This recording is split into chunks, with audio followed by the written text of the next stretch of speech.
save that for last, and we'll do away with the 2-minute thing if you need it. Next question is Joe Bella from Brooklyn.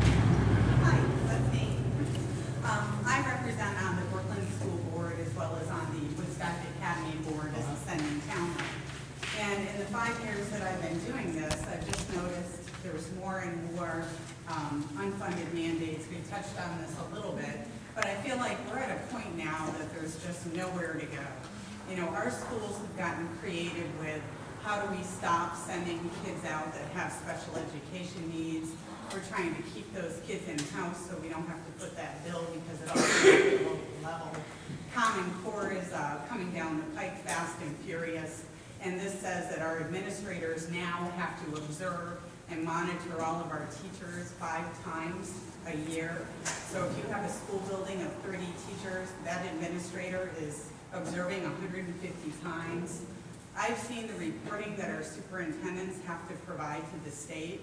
I don't know how our administrators are expected to do their jobs with the amount of paperwork that's required. And I'm just getting more and more concerned about, you know, what are we going to do with transportation grants being cut? There's just, you know, when we look at our school budget and sit down, there's nothing to trim. And the impact is on our future generation. And I just would like to know, when these things come before you, you know, how that discussion goes. I think it goes just the way you just brought it up. I mean, one of the things we recognize is that we're very strong believers. I'm a strong believer that the local community knows best. Now, having said that, there are some gross inefficiencies with 169 towns. We've got some things that, you know, if you were going to start over in Connecticut and create a system where there's 169 little towns with 169 different ways of doing things, you know, it's kind of crazy. We represent the size of a rustic county.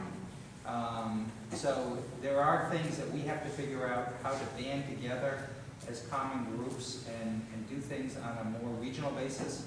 I'm for those types of initiatives, Joan, when it makes sense, and there's a carrot there to do it, not when it's a stick mandating it. I like to see towns come together where it works.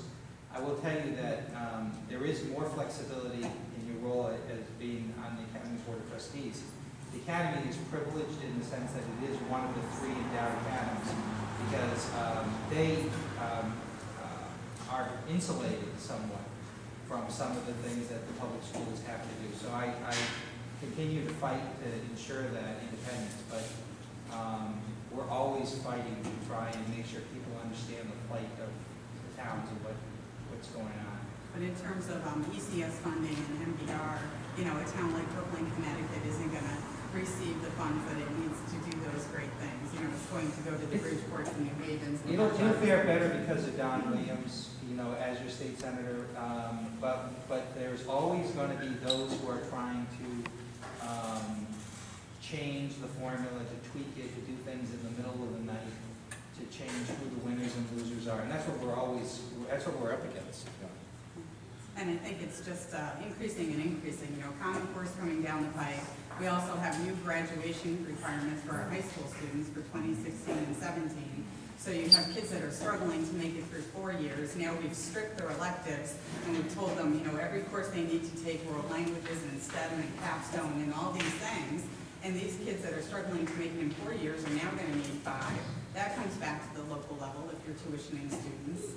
So it's just, it feels like this huge snowball effect and there's just no catching up. Well, I would like to add one more thing too, because I think one of the things we're starting to see in many of the towns is declining numbers of students. Yeah. And that is creating an issue. You know, we passed a bill in the last couple of days of session that basically is going to provide $1.5 billion for initiatives at UConn. While I'm a supporter of doing initiatives at UConn and stores, I think that we need to sit down and revisit the entire higher education system because I don't think we need what we have in the United States university system. And I think we need to go back and look at the things that we're mandating for our towns because as the towns shrink in terms of the number of students, it's just untenable in terms of supporting it. So. We asked our superintendent to provide our board with a report and we were blown away at the number of reports that need to be done. Absolutely blown away. There's just no time to do what needs to be done. And we are continuing that fight fight like on the mandate level. What we've been pushing for is trying to get a law passed that would require 2/3 of the legislature to pass a mandate instead of a simple majority. That would be, we could make a lot of headway if we could just tweak it that much. There's a little bit of interest in that, but until we have a few more people to vote our way, I don't think we can get it through. Thank you. Tony? Well, I don't have too much of that, except congratulations to Woodstock boys basketball team. Yeah, absolutely. We had them up there. Did a great That job. was stunning. New athletic director. That was a stunning win. Yeah, it was. They're good kids. They had, Mike and I introduced them to that, and so they're